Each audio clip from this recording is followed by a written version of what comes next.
Be informed. Be alert. The information you need to know about COVID-19 vaccine.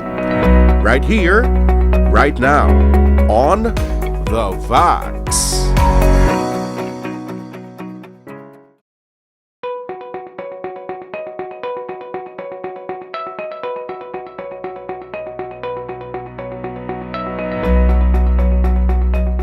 Isa may mga comorbid factors, pwede gid sila ma-vaccinate, no?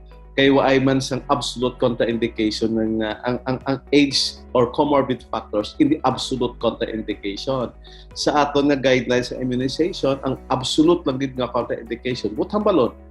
Ang isa lang gid ka masakit nga hindi gid pwede hatagan sa immunization kung may history nga nag-anaphylactic shock ka during vaccination process.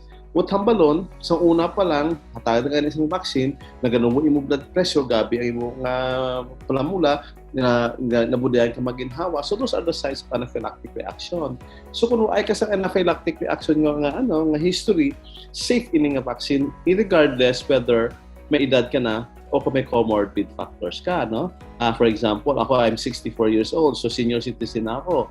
May high blood man ako. Nakaagi naman ako heart attack 14 years ago.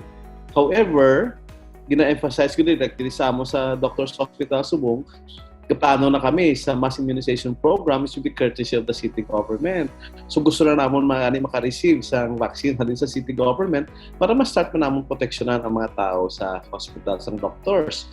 So, para ma-show ko man sa mga empleyado namon, kasi ibang pa yung mga tao, nga safe ini nga vaccine, nag-volunteer kita ko yan. Ako ang una, injeksyonan sang vaccine halin sa city government. And we're really very happy that in-include kami sa city government as part of the priority na population for the immunization for COVID-19.